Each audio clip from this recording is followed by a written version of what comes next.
Hey everyone, welcome to the most opinionated space podcast on the internet, Ad Astra, the podcast where we talk about the intersection between space, policy, and technology. I'm Jack, your resident space policy advocate. And I'm Newton, I'm your guy for space technology. All right everyone, this is the first episode of our second year.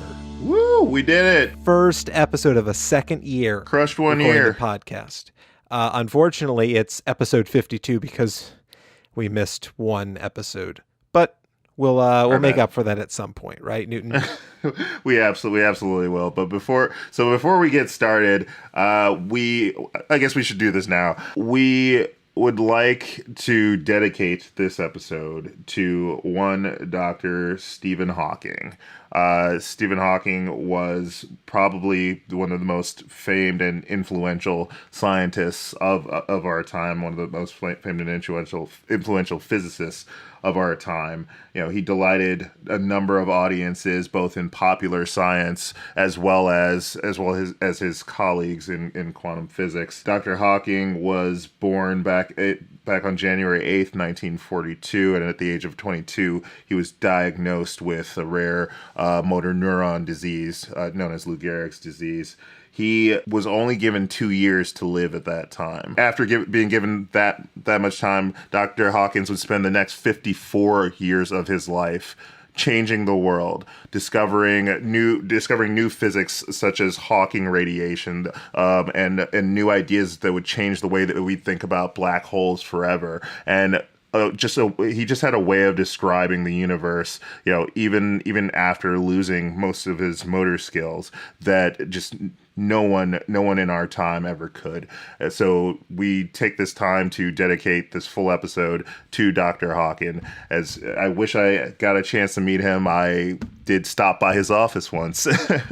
But once again, he is one of the many reasons that I myself, as well as other scientists that I know of, got into science. Some of his more popular books, like A Brief History of Time, really it's one of the many pieces of literature that inspired me to get into science. So thank you very much, Dr. Hawking, for all your contributions to us in the world. And I just want to echo that and add on that he was one of the few science communicators who could connect social, political, economic issues with science.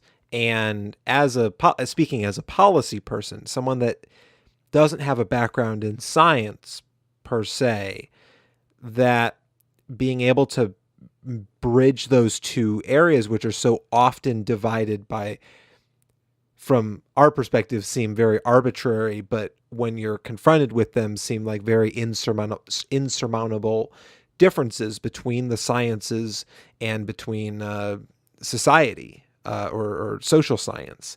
And that is, I think, the thing that I point to often when especially in the last couple of days talking about Dr. Hawking, was just how he bridged that divide. And I think his legacy is going to be one of severe importance just for the time that he was alive, what he did, and how he contributed. Not just what he contributed, but how he contributed it to society, and how our entire understanding of the universe is based almost entirely on his work. Though something I found out from a good friend of the show, Bill Nye the Science Guy, was that you have to be alive to receive a Nobel Prize. So Dr. Hawking will never receive a Nobel Prize. He just has to settle for, total admiration by the entire world. So I guess, if you have to choose one, do you want the gold-plated medal or, worldwide admiration? Yeah. But this episode is 100% dedicated to Dr. Hawking and his memory. So without further ado, I guess let's run down what we're talking about this week. Let's dive into it. So in latest from Washington, we're going to be talking about a subcommittee space overview of NASA, and the Senate confirming DeWitt as NASA CFO. And then we'll talk about who's just moved up to the acting administrator and give a brief bit of news about Lightfoot retiring. Then we'll go into negotiations on the 2018 Omnibus spending bill, as well as some talk from certain individuals that lead this country for some reason on the Falcon Heavy, as well as their opinions on Mars. Next up, in international news, we'll go into a rocket from ESA that's completely fueled by air, actually. And then in latest in tech, we'll talk about a set of twins who spent a year apart and what exactly happened to their genes in that time. All right, Jack, take it away. All right. Well, without further ado, let's go into some testimony from the soon-to-be former acting administrator, Robert Lightfoot. So Lightfoot, as we mentioned in last week's episode, was testifying to the House Subcommittee on Space under the Science Committee in the House, basically talking about the FY 2019 presidential budget request. Obviously, Lightfoot is supportive of the PBR, being an employee of the administration, of the executive branch, and he highlighted that the request gives NASA a clear direction in space. That direction aspect of it is entirely controlled by the Congress. The president doesn't get to make those distinctions or that direction, but we'll talk about that. That'll be a recurring theme throughout all of this. The three things, though, that were mainly brought up is that in the presidential budget request, the PBR, we'll call it from here on out, they are cutting or proposing to cut STMD, which is the Space Technology Mission Directorate. Of all the mission directorates, which are not necessary, they're almost in the same way as offices within NASA. They're sort of a different structure because there's so many different field offices and just the way NASA's been structured previously. But STMD is the newest of all of those, having been created in 2013 under the Obama administration. The goal of STMD was to have a dedicated directorate within NASA that would develop space technologies that didn't fit into one project and could ultimately cut costs across the entire space program. The, quote, revolutionary high payoff technologies could engage stakeholders that don't usually interact and help them solve cross-cutting problems in the agency. STMD technologies are meant to be broadly applicable, competitively selected from a variety of sources, including academia and industry, leverage other tech investments, and result in new innovation, which, in turn, creates jobs.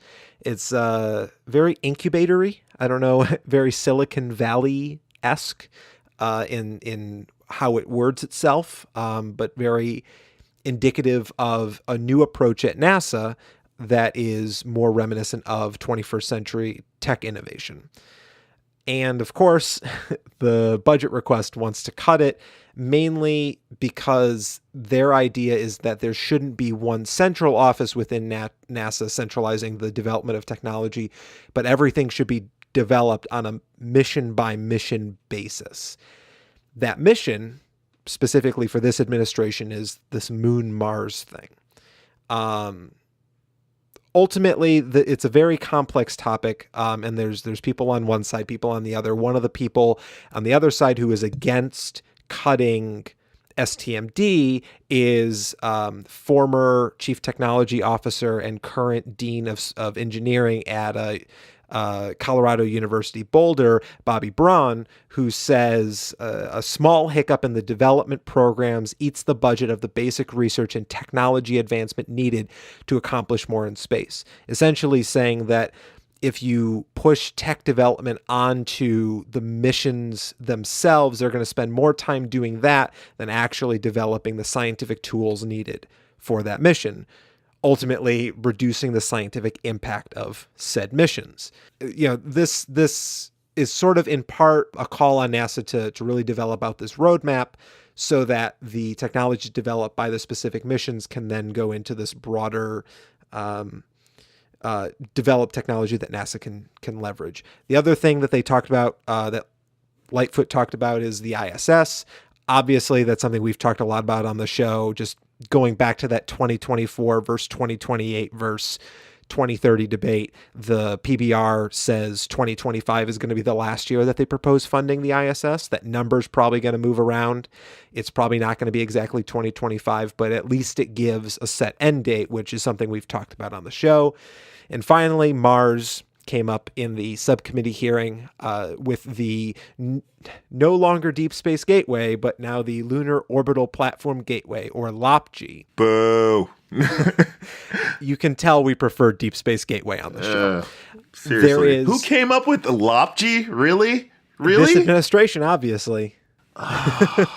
Deep Space Gateway is such a good name. It such a good name. It sounds so cool. It sounds so like Stargatey, you know, like the Deep Space Gateway. You had literally one job: name it something cool.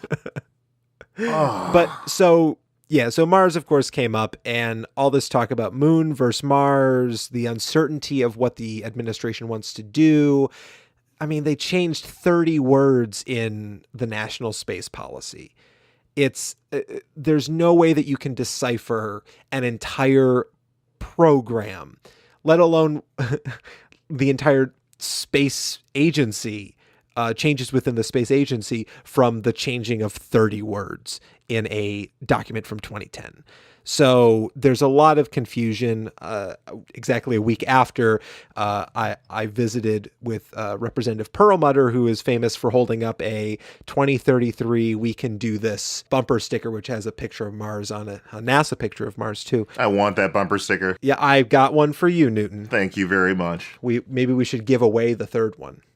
It wouldn't be bad. Yeah, so the subcommittee hearing talked about a lot of stuff, and just, you know, the main takeaway is NASA needs a direction. The presidential budget request doesn't necessarily provide that. And in areas that it does, with ending the ISS, shifting focus to Moon, then Mars, there was not a lot of support for these proposals within the Congress, even among the Republican members. So it'll be interesting to see as we get into more of the budget and potentially another authorization for NASA in 2019, what all this is going to mean. And with an election later this year, what we talked about last week with the space program kind of being put on the back burner, we're going to see a lot more spurts of news about the space program and then nothing whatsoever. So, yeah. Newton, do you have any thoughts on any of those wonderful, non-controversial topics? I mean, we're in a place where, beyond this administration, we need to figure out a consistent method of forming a budget for forming a reliable budget for our agencies. And I know to many policy people, they're either scoffing or laughing at that, but there is some sense of normalcy that can occur within our government. And I don't know. This isn't something that has been unique to this administration in particular. I mean, obviously we were going through it with the last administration because the same sort of mentality has been within Washington over the last couple of decades now, and this is not a sustainable model. So that's all I can really say about it. Yeah. Just so I know you're aware of this, but like, so that our listeners, the royal you, are aware, the Congress has not gone through regular order for the budget, going through the actual process of developing a budget, which was established in 1976, hasn't done that since 1997. We have gone through two-term presidencies and 3 years of the Clinton presidency and 2 years or a year and some change of the Trump presidency, and not gone through regular order again. Regular order does not mean that you're planning out multi-year budgets for things like the space program, which is a proposal to sort of have space, the NASA budget, be a special thing that gets planned out in increments of 5 years or so. Which is why it's hindered the most by us not being in regular order. Yeah. For other areas where you are doing short-term planning, or, you know, even up to a year-long planning, you know, it's not fine that we're in the state that we're in, but it's not sustainable for an organization like NASA to plan long-term missions in a government environment like this. Yeah, and NASA programs are not measured, and the impact of them certainly isn't measured in this either, in singular years, but in many cases, multi-digit years, multi-decadal measures when it comes to developing out these projects. And I mean, you could have a development life cycle of 7 years for some spacecraft, then take another 7 years to get to the destination and operate for another 7 years after that. Just look at something like New Horizons, which is still going out there and still has missions to accomplish. And that was launched in 2005. Yeah, I believe it was 2005 or maybe 6, but still, I mean, it's been over a decade since New Horizons launched, and we're still talking about missions that it's able to accomplish. We just refired the thrusters on Voyager 1, which has been in space for 37 years. For clarification, New Horizons launched in January 2006. Okay, so we were very close with 2005. We were very close. I really thought it was 2005. Well, it kind of all blends together, the Bush years, Yeah. But for something like NASA, you need some long-term strategic planning. You can't go year by year.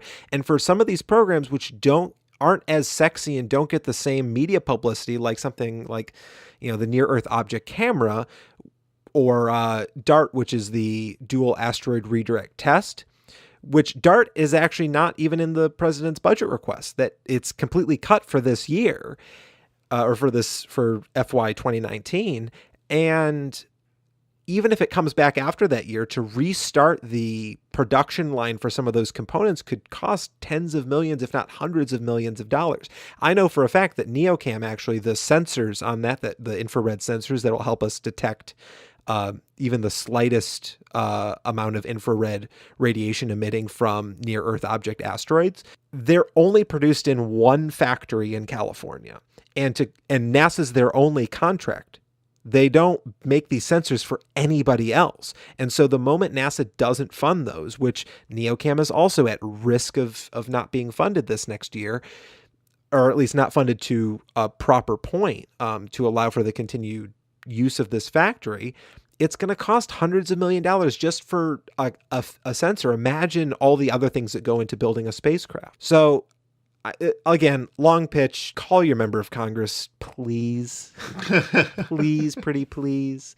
So that's been a nice 15 minutes on that. So let's move on. So there's been a couple change-ups at NASA in the last week. So the first thing is that the Senate has finally confirmed a political appointee at NASA, and it's for the CFO position. So the chief financial officer of NASA is in charge of writing the checks and making sure all the finances are in order and programs are funded, at appropriate levels, all that stuff. So Jeffrey DeWitt is the administration's nominee and now the confirmed next CFO of NASA. DeWitt was nominated on November 29th of last year and had to be renominated on the January 8th, as we talked about a couple episodes ago. And actually, his nomination has been classified as privileged by the Senate, which means that he gets to skip the Senate Commerce Committee vote, which Representative Bridenstine had to go through, which is what I went to the Hill for back in January. Or geez, no, that was November of last year. Wow. But anyway, so DeWitt is currently the treasurer of the state of Arizona. He was elected to that position in 2014, and he's supposed to resign from that in the next couple weeks and then move over to serve at NASA. Very strong background in finance. He started a company in 1999 called Echo Trade. And he's worked for companies like Smith Barney and the Chicago Board of Trade. So he's very well attuned to the world of finance, but not so much in space, having no experience. And even so far as in the questionnaire that he submitted to the Commerce Committee to receive such privileged status, he mentioned that his only real inspiration for being a part of the space program is that his dad was a pilot and that he was around airplanes a lot. So we're not going to go too much into this guy. I mean, it's someone who's bringing a little bit more stability to NASA. Sounds like he knows the numbers. Newton, I mean, he actually, because of privileged status, that means that there was no real opposition from Democrats or Republicans to his nomination. So I'm not going to contend with this. Yeah, I think it's fine. I mean, I know very little about his background outside of what I read in the link that's in the show notes that you guys should all read. But I mean, seems fine. I don't. Yeah, but that's my expert opinion. He's fine. He's fine. He's just fine. Well, so just a little background. The CFO position is one of only 4 positions at NASA that requires a political appointment. The others being the Inspector General, which currently Paul Martin is continuing to serve from the previous administration. I guess the current administration really likes him. The Deputy Administrator, which has previously been held by Lori Garver for Obama's first term, and then his second term he got David Newman. And then finally, of course, the administrator position, which we will get to in a minute. So one of the other positions in NASA that has just recently been filled is by a guy named Steve Jurczyk, who is a career, I wouldn't call him bureaucrat because he's a scientist, but a career member of NASA who was the head of STMD. See conversation from before about them wanting to cut it. And is now the acting associate administrator, which is the 3rd highest ranking position in the agency. So associate administrator is right below that deputy administrator, which is right below administrator, obviously. So, Jurczyk has a long history working within NASA, well before even STMD was created. And, he's just been a great asset to NASA in keeping the organization alive. And now he's going to be acting associate administrator, which previously was Robert Lightfoot's position, was associate administrator. So there is a clear line of succession there that if the administrator goes away, then the deputy becomes administrator. If the deputy goes away, then the associate administrator becomes administrator. Speaking of that, I mean, unless there's anything new, unless you've worked with Steve and can say that he's a great guy or that he's a schmuck or something. I have not worked with Steve personally, but he's more than fine. I will say that about Steve. he's not like DeWitt. But yeah, I mean, I have confidence in his ability to fill the shoes of the acting administrator until Congress gets its act together and the president's cabinet gets its act together and actually gets us a full-on administrator for all of these fantastic space missions that they would like to take on. But yes, I mean Steve Jurczyk, he's got a great history at NASA Langley Research Center down in Hampton. He's got over 25 years in aerospace. I think he's the right person for the job. He knows NASA. He knows what the organization is about, and I look forward to seeing the byproducts of his leadership. Well, speaking of the associate administrator, the previous one, a Mr. Robert Lightfoot, was also doing that job. And now has, this article that I'm looking at about Jurczyk came out on March 10th. And for about 3 days, Robert Lightfoot only had one job, which was acting administrator of NASA, until on March 13th, he announced that effective April 30th, he is retiring from the space program. After decades of leadership within NASA, working at Johnson, working at headquarters. Marshall Stennis, he was all over. He's of all the people at NASA, people at NASA move around a lot depending on what mission they're working on, but Lightfoot has been all over the country working with NASA, and he's decided to retire. He joined in 1989, which puts him, what would that be, 29 years? Yeah, almost 30 years, almost 30 years at the space agency, and has hopefully a very bright future ahead of him working in aerospace or consulting or whatever he decides to do. I think with acting administrator of NASA on your resume, you get to do quite a lot.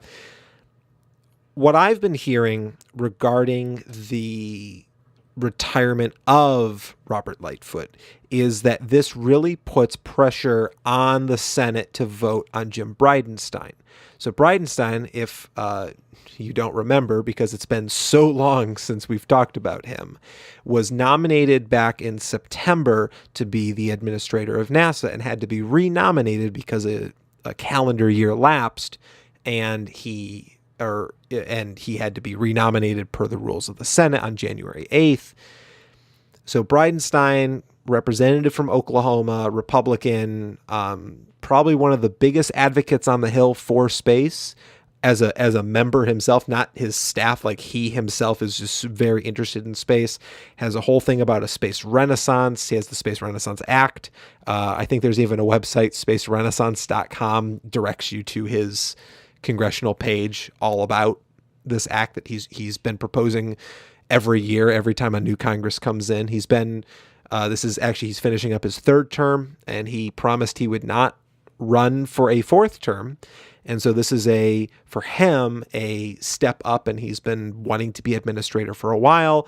Trump administration comes in, and, this is his shot. However, because of a lot of pushback from, of course, the 49 Democratic senators in the Senate, and Senators Marco Rubio and John McCain have all voiced opposition, some level of opposition at least, to Bridenstine being NASA administrator. From, Rubio and McCain obviously are claiming, he doesn't have experience in space. He's not a scientist.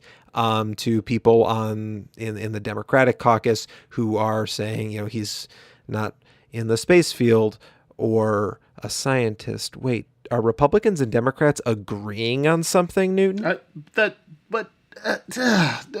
the thing. I want you to agree on things, but I want you to agree on things that make sense. Right? Like, the NASA administrator does not need to be a scientist. I'm sorry. They don't. That's not... They're not in a position to do science. They're in a position to lead, and lead very politically, might I add. So yeah, if you look at Lightfoot, he's spent a lot of time on the Hill in the last year advocating, though, he's a member of the executive branch. He can't advocate or lobby for specific things, but he's been on the Hill answering the tough questions about the space program and giving the information about what we're doing when it comes to Mars, Europa, Earth science, you name it. And the person that holds that position has to be able to communicate very complex topics in a very succinct and understandable manner. They are legitimately a political appointee. Like, that is what they are.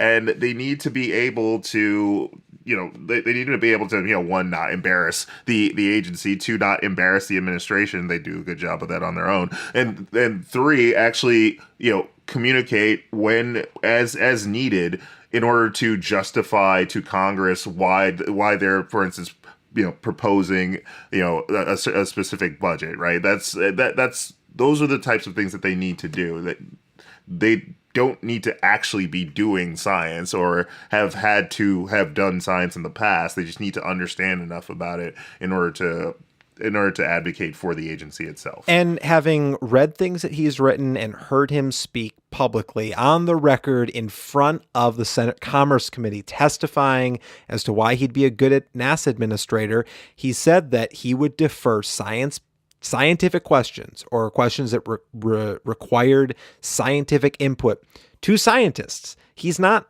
proclaiming that he's going to gut an Earth science program or change the direction of human spaceflight, that he's merely there to execute what the Congress sends him, both in terms of a budget as well as in terms of authorization and what programs he can do, and to be the voice, the mouthpiece for an administration which, for all intents and purposes, doesn't really have time right now to focus on space. You have someone like Mike Pence who's leading the National Space Council, but even then, we've had 2 meetings, and it's taken 3 times as long to have those 2 meetings than was ever expected to. They don't have time, nor do I believe, quite frankly, to be blunt, that they understand quite a bit of it. I don't think they understand enough of it to. We'll get into it to effectively govern. So they'll just make periodic announcements or say things like, the things that we're going to be talking about, in a couple of minutes, that are kind of nonsensical, and then go back to doing what they're doing. So you need someone who's actually familiar with the agency and can actually take the place of competent governing individuals. Yeah.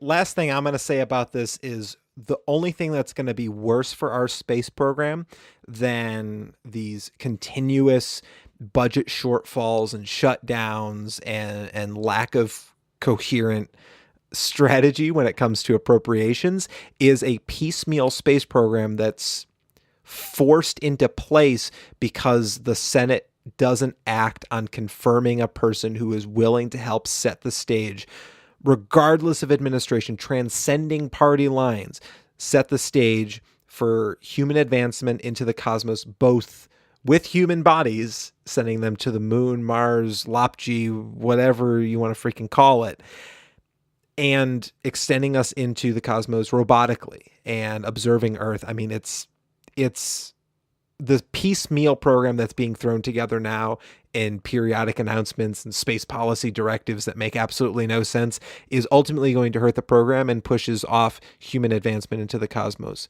that much more. So we're talking a lot about policy this episode. So thank you for bearing with us. But so the other thing that has been coming up recently is in a week on March 23rd, if a budget deal is not made on appropriations, if the omnibus bill, which is currently in debate right now, is not approved, the government's going to shut down for a 3rd time in 3 months. So this is just a quick update on this. So there's been just a lot of talk about making sure that the spending levels are at the correct levels for the remainder of fiscal year 2018, and making sure just all the legal requirements are in place so that the omnibus bill, the package of bills that fund the U.S. government, the legislative tool that's been used in every year basically since 1997 to get a yearly budget passed. Once that is all put together and they vote on it next week,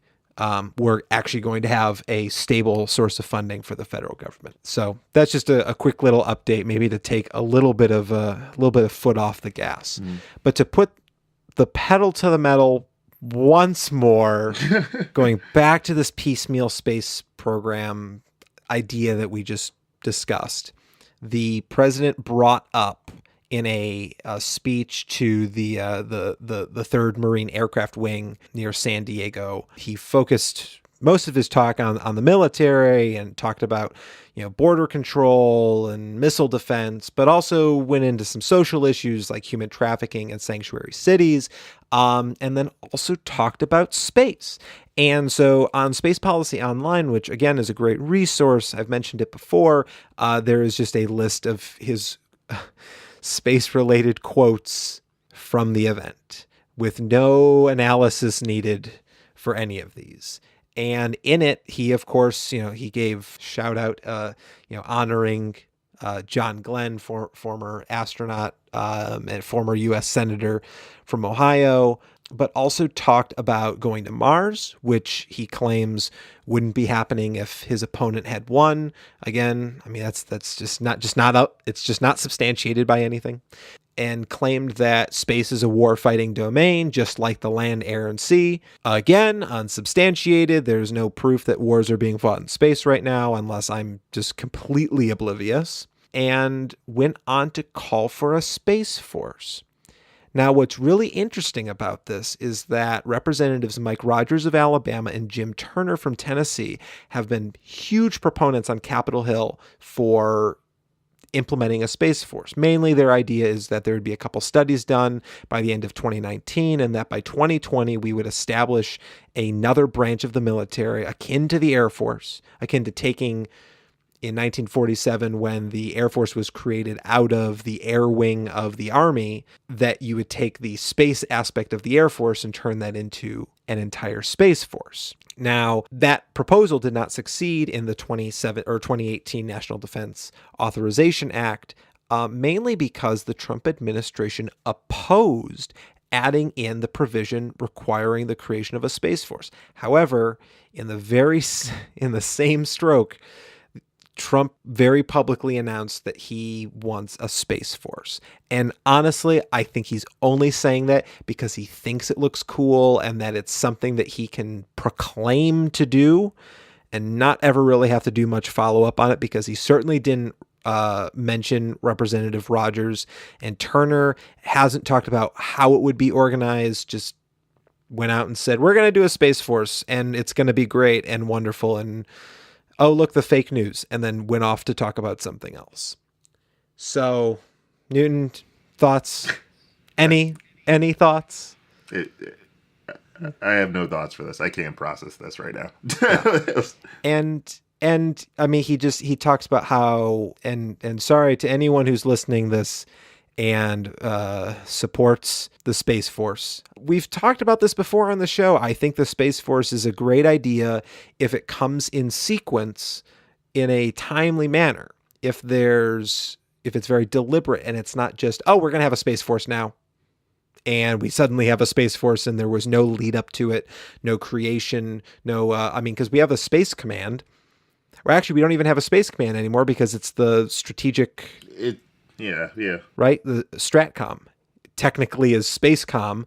So we get Spacecom back, and then maybe we get, like how the Marine Corps exists under the Navy, you could have a Space Corps first that exists under the Air Force, and then as your capabilities develop and the military doctrine is put in place for what warfighting in space even looks like. We don't even have a clear concept of what warfighting in space looks like, let alone defined rules or doctrine. Once that is developed, then maybe you can think about establishing a Space Force, because once you establish a force, something that is a branch of the military, a full-on branch of the military, you have to dedicate a lot of resources, both organizationally and financially, to keeping that thing running and developing projects and doing the thing that keeps that warfighting domain under control. And we're just not at that point. Anyway, I just think this again, like a twitch moment for the president, where he sees the word Space Force and he thinks, that's really cool. I want one of those. How much money is it going to cost? I don't know what the value of $1 is. Just say we're going to make it and it's going to happen, right? Make it an executive order. There's a lot of talk, and it's a very nuanced discussion when it comes to U.S. presence in space. Whether we're leading, whether we're falling behind, whether you compare us to commercial enterprises like SpaceX or Boeing, or compare us to international enterprises like China or Russia. There's different metrics you can use and determine where we are. And it just doesn't seem like he uses data or metrics or any of that. So what's even the point anymore? I got nothing. Onto the civilian side, he says almost the exact same, or a very similar thing for NASA's. He basically says that. Let me actually pull up the quote here. He said he's talking about the Falcon Heavy. He really played into that SpaceX versus NASA non-debate that's been going on by mentioning that the $90 million cost of the Falcon Heavy, which the first Falcon Heavy did not cost $90 million. He claimed that, he said it's a lot cheaper than NASA, and quote, if the government did it, the same thing would have cost probably 40 or 50 times that amount, end quote. He backtracked a little bit afterwards, saying that NASA was making tremendous strides, but he's ultimately undercutting his own space agency by claiming that SpaceX is providing a service that can replace the service that NASA provides for something that is 40 to 50 times cheaper. And for note, the first Falcon Heavy costs close to $500 million in development costs. Now, is SpaceX going to push that development cost onto the consumer? In some respects, yes. In general, I mean, like, he's going to soak up a lot of that cost. And in the same way that we're developing something like the Space Launch System or the Orion Crew Capsule or Europa Clipper, any of these things, the government's not in this to make money.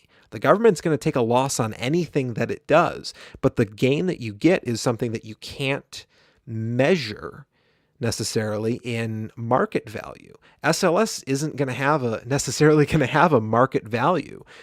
SLS is a capability that only the US government needs and can readily support. Whereas something like Falcon Heavy is designed for commercial use. And it's just, there's an article in the Atlantic just asking, does President Trump even understand what NASA is and what they do? And I think it's a very apt just question of their entire space strategy. As we lose an administrator, which hopefully puts pressure on the Senate to vote on Bridenstine, but that's not guaranteed. As we lose that administrator, as we're fighting this uphill non-battle about SpaceX versus NASA, the administration is not helping in any aspect of the development of space policy in 2018. That is why the work that is being done, all the productive work being done for NASA, is being done in the Congress. And I didn't think I would ever say that. But here we are in 2018. And I was also going to say, how much do you really want them? Do you really want them to get more involved? Well, I want them to bring in those smart people they keep talking about having and give them the ability to make those key decisions. Not, President Trump saw the word Space Force and he thought it was cool, so he's going to mention it in this major speech to the Marines. Well, if he just wants to say one or two things here or there and then not touch NASA, fine. That's fine as long as I can't believe once again that we're relying on Congress for anything, but as long as Congress gets an administrator and gets a budget across for NASA that doesn't cause it to dip. I understand we all want to have a president that is going to help push NASA forward and and use the weight of the rest of the executive branch to do that. I don't think you're going to get that. So at this point, it's in Congress's hand. I hope they get Bridenstine through, and it, just like every other agency is trying to do right now, survive. Just survive for the next 6 years. Sorry, guys. Oh, please no. I mean, that's the thing with the direction that things are going. You're right. Using the word survive, just tending to the ship, making sure we don't sink, and keeping the course. And we're going to ultimately pay the price, and it's going to cost billions more in the long run to get humans to Mars and send things to Europa and to the outer planets again. But if that's the price we pay for the entire space program not going down the toilet, fine. Let's just have these next 2 years. Let's be optimistic here. The next 2 years of a stable funding source for NASA and a stable organization that just keeps things chugging along. It's about survival right now. It's not about progress. It's about something. It's about finding the happy things in life, like a rocket that runs on freaking air. On to international news. Good segue. Good segue. It runs on air, man. That's a joke for those who watched that 70s show back in the day. But yeah, the world now has a rocket thruster that uses air. This article says instead of fuel, that's not quite correct. It does use air, and it is changing how satellites fly in the lowest orbits of Earth. But this new thruster can collect, compress, electrically charge, and then release air molecules, removing the need for chemical fuel. All that's needed is some electricity, which can usually be harvested from the sun. So just putting solar panels on it. The new thruster could apparently power a new class of satellites, operating for years around planets such as Earth or Mars. The ESA, the European Space Agency, has been busy working on this for more than a decade. Its GOCE, Ghost Gravity Mapper satellite, ran for more than 5 years using a similar type of thruster, though it also relied on about 40 kilograms of xenon as a propellant to keep it going. And now ESA has figured out how to use air instead. Now air molecules out in the vacuum of space, enough can be collected at low orbits to give a satellite a periodic boost. And those low orbits, these outer reaches of the atmosphere, gradually slow down orbiting satellites and pull them back to Earth. That's the typical behavior, and that's what causes these kinds of boosts to be required. So they're just leveraging the fact that they are being pulled down, grabbing some air molecules and using them to boost them back up in orbit. It's very innovative. The key to working this out was actually finding a way to collect and compress the scarce air molecules rather than have them simply bounce away. The electrical charge and ionization was extremely crucial to this whole process, and that's what provides the acceleration that's needed. And the reason that we're in international news is because this team set up a test vacuum chamber and a thruster in Italy and simulated the environment at an altitude of 200 kilometers and at a satellite speed of 7.8 kilometers per second, with no valves or any major complex parts. All that's actually needed to power this thing, to electrically charge the molecules to accelerate and eject them. There's nothing complex about this. So this is a completely new class of thruster and a completely new way of building satellites. So it seems like they're sort of at the end of the prototyping phase and at the end of the research phase, and they're really ready to take this into operation. So we'll have more news on this when we hear about sort of the future work and what ESA is planning on next with that. But yeah, Jack, we're soon going to be able to power our satellites and keep them up and maintain them using air molecules. Thanks for that. Just like in the vacuum of space. There's hear anything no. But now there will be some air molecules in space, so they may be some sound there for a little bit, and then it'll dissipate and all that. But anyway, so moving on to latest in tech before we get out of here, because we are running a little low on time. So this was a big piece of news this week. There were a lot of big pieces of news this week. Obviously, we had Lightfoot, we had Stephen Hawking passing, but this is one that received a little less news coverage, but is nonetheless a big piece of news. It's a set of results from the Mark and Scott Kelly experiment. So for those of you guys who don't know, the astronaut Scott Kelly spent a year aboard ISS while his identical twin Mark remained on Earth. And now NASA is reporting that the space mission had what appears to be a permanent gene-altering impact on Scott Kelly.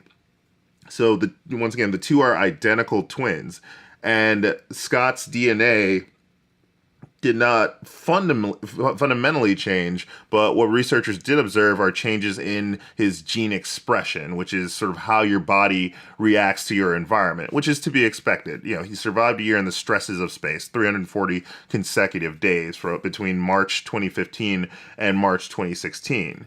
And when he returned to Earth, NASA studied him in comparison to Mark and found that 7% of his genes had not returned to normal. So he went up. His genes were, extremely stressed out. He was dealing with low gravity. He was dealing with, a lack of pressure. All of the problems that the human body deals with while in space. And his body was trying to cope with that, and his genes were actually impacted by that. NASA scientists call those mutations in Kelly's DNA space genes. They've officially dubbed that as the term, and they attribute them to the stresses of space travel. So we're going to hear more about that. We're going to hear it's sort of another factoid to add to the corpus of knowledge about gene expression overall, because now we're studying it on more than just our planet. We're studying it in different environments, and it's telling us more about genes overall, as well as telling us what we're going to have to deal with as we prepare for long-term space travel as human beings, and as we prepare for things like trips to Mars. So I didn't know that NASA gave you space genes. I thought all of them wore a jumpsuit, the blue jumpsuit. That sound that you hear is me face palming. Yeah. So anyway, I mean, in all seriousness, it's an interesting discovery that they've found through this experiment, and just goes to show that you never know what you're going to find out when you do things in space. I think they kind of call this it's just to what extent, and now they can actually characterize it, and now they can use that data for comparison to other ways that genes change in expression here on Earth. I mean, we've observed gene expression changes in many other ways. I mean, when someone goes through chemotherapy, they have gene expression changes, or any sort of intense form of radiation. There's certain stresses that are caused to athletes where they've observed gene expression changes. So this is sort of adding to that corpus of knowledge and allowing us to just understand what can impact your genes, and how your genes are naturally impacted, and how your body copes with that. So it's really, I mean, this is really significant data. Once again, because we had two very big things overshadow it this week. Some would argue justifiably so. We were not many news outlets really got to it, but this is actually very important to understand that they actually were able to characterize some of this in their continuing studies. So I look forward to seeing more on this. You know what? I'm going to call it right now. We've had a lot of space news highlights of the week in the last couple months that have been so focused on NASA, on the government side of that, on policy, that let's call this the space news highlight of the week. Sure. Our latest in tech, talking about stress genes in space. That's the space news highlight of the week. Yeah. Let's have a science week for a change. That works for me.